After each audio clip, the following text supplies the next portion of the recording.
En géométrie analytique, on est souvent appelé à trouver les coordonnées du point qui partage un segment dans un rapport donné. Si le point en question sépare le segment en deux parties isométriques, on parle plutôt d'un point milieu.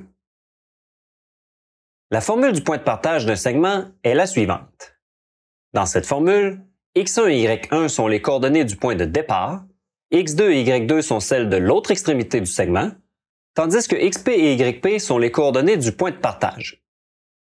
Pour ce qui est de k, c'est le rapport qui nous dit de quelle façon est divisé le segment. En fait, il existe deux types de rapports qui permettent d'exprimer l'endroit où se situe le point de partage d'un segment. Le rapport partie-tout et le rapport partie-partie. Attention, c'est le rapport partie-tout qui correspond à K et c'est lui qu'on doit utiliser dans la formule. Par exemple, sur la figure suivante, le segment AB est constitué de 4 sections de même mesure. On voit que le point P est situé de telle sorte qu'il y a 3 sections d'un côté et une de l'autre. On dit donc du point P qu'il partage le segment AB dans un rapport partie-partie de 3 pour 1, où A est le point de départ x1, y1. Si on utilise plutôt le rapport partie-tout, on dit alors qu'il est situé aux 3/4 du segment AB à partir de A, car il y a bel et bien 3 sections de ce côté sur un total de 4. C'est ce rapport, soit 3/4, qu'il faut utiliser dans la formule du point de partage. Si on remplace K par 1/2 dans la formule du point de partage et qu'on la simplifie, on obtient celle du point milieu, soit la formule suivante.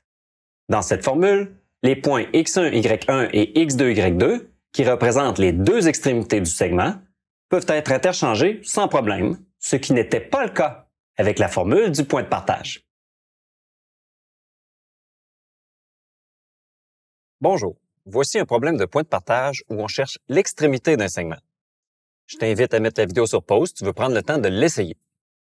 Tout d'abord, le rapport de 7 pour 3 qui est donné dans l'énoncé, ça ne signifie pas que le point de partage P est situé au 7/3 du segment, ni qu'il est situé au 3/7 d'ailleurs. Ce que ça veut dire, c'est que si on partageait le segment CP en 7 parties de même mesure, on aurait 3 parties identiques entre P et H. Donc finalement, on en aurait 7 en haut du point P et 3 en bas. Ce qui fait que dans le fond, le segment CH au complet mesurait combien? Bien, il mesurait 10 portions identiques. Donc, je vais l'indiquer ici. Autrement dit, le point P est situé au 7/10 du segment à partir du point C ou au 3/10 à partir du point H. Je vais revenir sur ces deux choix-là. Ce qui est sûr, c'est qu'on doit se poser la question parce que dans la formule du point de partage qu'on va utiliser un peu plus tard, c'est le rapport partie-tout qu'il faut utiliser et non le rapport partie-partie qui était donné dans l'énoncé. Comme le point P est un point de partage, on va utiliser cette formule-là, c'est-à-dire la formule du point de partage. Dans cette formule-là, il y a 7 variables. Alors, on a xp, yp, x1, y1, on a x2, y2, et finalement, on a le rapport K. Donc, moi, ce que j'ai fait, c'est j'ai fait la liste, puis je te suggère de noter toutes les variables dont on connaît la valeur. Alors, xp, yp, c'est les coordonnées x et y du point de partage, qui sont 0 et moins 3. Ça veut dire que xp vaut 0, yp vaut moins 3. Ensuite, x1, y1, c'est les coordonnées du point de départ. On les a pas, donc on va laisser ça vide. x2, y2, c'est les coordonnées du point d'arrivée, donc le point H, qui sont 5 et moins 12 comme coordonnées. Donc, x2 vaut 5 et y2 vaut moins 12. Et finalement, le rapport K, on en a discuté un peu plus tôt. Donc ici, étant donné que j'ai considéré que C, c'était mon point de départ, le point P est situé au 7/10 à partir du point C. Donc, mon rapport K est de 7/10. Tu as le droit d'utiliser le rapport 3/10 si tu décides de prendre H comme x1, y1 et de prendre les coordonnées de C comme étant x2, y2.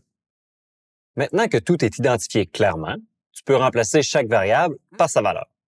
Mais avant, ce que tu dois comprendre, c'est que cette formule-là, en fait, renferme deux équations. Une qui concerne les abscisses et l'autre qui concerne les ordonnées. Donc, en remplaçant chaque variable en lien avec x, on obtient une équation et on obtient une autre équation avec les y. Alors, ce qu'on doit faire, c'est de résoudre la première, puis ensuite, on va s'occuper de la deuxième. Pour la première, on distribue le 7 dixièmes aux deux termes de la parenthèse. Donc, 7 dixièmes fois 5, ça donne 3,5. 7 dixièmes fois moins x1, ça donne moins 0,7 x1. Ensuite, on additionne les termes semblables. Donc, j'ai x1 moins 0,7 x1, ça donne 0,3 x1. On réécrit le 3,5. Ensuite, pour enlever le 3,5 qui est ici, je vais faire moins 3,5 des deux côtés. Je me ramasse avec moins 3,5 égale 0,3 x1. Pour isoler le x1, je vais diviser par 0,3. Donc, je vais le faire de ce côté-ci et à gauche aussi. Donc, je divise par 0,3. On obtient moins 11,6 périodique comme valeur de l'abscisse x1. Si tu étais resté en fraction, tu aurais moins 35 tiers. La deuxième équation se résout en suivant les mêmes étapes. Donc, on distribue le 7 dixième aux deux termes de la parenthèse. Ensuite, on rassemble les termes semblables. Et finalement, on isole y1, ce qui nous donne 18. On voit que les deux valeurs qu'on a obtenues sont cohérentes avec le graphique. Pourquoi? Parce qu'on avait un x1 de moins 11,6 et on voit sur le graphique que, c'est vrai, le point C est un petit peu à droite, à gauche, en fait, de moins 10. Donc, moins 11,6, ça se tient. Et on a maintenant une valeur de y, donc une hauteur de 18. Puis c'est vrai que notre point C il est un petit peu en bas de 20, donc 18, ça semble très bon. On peut donc donner une réponse finale en toute confiance. Les coordonnées du point C sont moins 11,6 périodique, moins 11,6 périodique pour ce qui est des x et 18 pour ce qui est du y. Voilà.